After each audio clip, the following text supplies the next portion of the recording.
Hi, we're in East Liberty talking to Lee Sims. Yes, that's good. Okay, cool.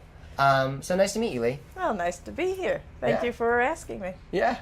You live in East Liberty. Yes, I've been in East Liberty now for 30 years. Uh-huh. And did you grow up here or? No, I grew up in Homewood, but my parents split up and I came here with my mother. Right. And we lived in the East Mall high-rise. That's the one that was at the end of East Liberty with the tunnel under it. Yeah.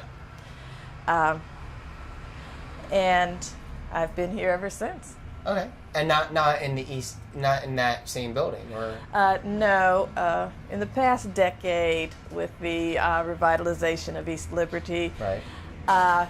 East Mall and the other two high-rises, Penn Circle and Liberty Park, were slated for demolition in the name of revitalization, and a lot of us were told that we had to move. Right.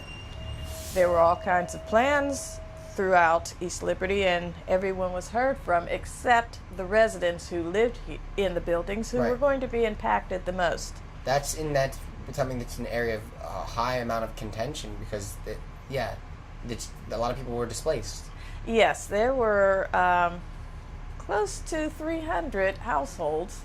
All three properties were project-based Section 8 housing, so it was for very low-income residents, and we're always the ones that are supposed to just pick up and move. And this time the three resident councils got together and formed CORE.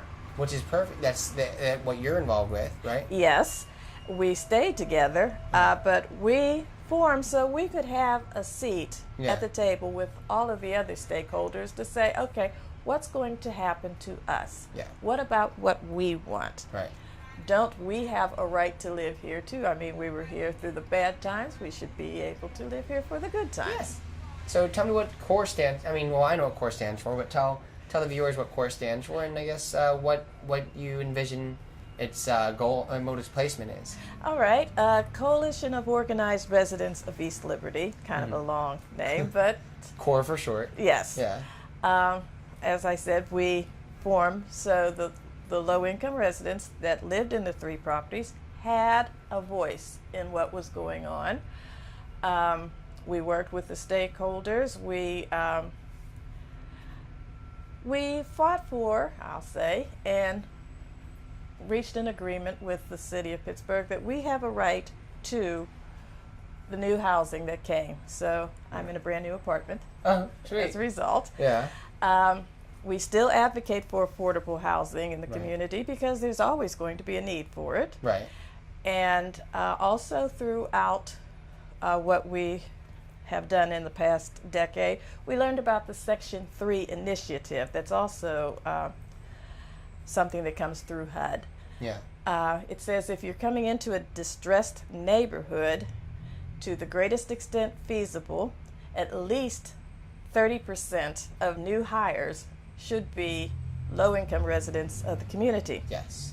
So, CORE has been instrumental in getting residents of the community on the demolition sites of all three high-rises. Yeah. We have had residents on the construction of Penn Manor, Yeah. New Penley, Fairfield Phase 1 and 2, East Liberty Place North. We will be working with the developer to get residents on for East Liberty Place South. Yeah. We also have gotten residents on the construction site for the East End Cooperative Ministry Center that's like 2 blocks over. Yeah. So we stay active in the community to the best of our ability. CORE's not going anywhere. The residents aren't going anywhere, and we're together. We can make this a wonderful community. Yeah, and from what I've gathered, it is a wonderful community, and I think that what's important is organizations like yours and the idea of an organization, like that people are organized together, they are stronger. Yes, definitely, because usually when redevelopment happens, it's like take the voucher, take a hike. Yeah. And we're singing, and I'm telling you, I'm not going. like a union of people, and what unions are for the workforce. It's like a union of people and voice, so that everyone has one thing that they're saying. Yes. Unified message. The unified message is, let's make East Liberty the best community that we possibly can. Oh yeah, no, that's a great message, and I think that everyone should agree with it. And once you discuss things with your organization, you can help and create that. Yes. Foster that environment. And maybe be an example for other communities who are going to be going through this in the future. Yes. Because Pittsburgh is going through a lot of changes. Pittsburgh is being reinvented. We're no longer a steel city. Yeah. I think there's 2-3 steel mills in the whole place now. Right. So it's changing. Yeah. And change can be good. Yeah. Change can be very good. Right. It's about seeing the big picture. Yeah. And not cropping anyone out of it, That's- regardless. That's a great message. Yeah. Well, thank you for being on, Lee. And thank you for having me. Yeah. It's been wonderful having you on the show. Well, thank you very much. Cool. All right. Well, this is East Liberty, and this is Lee.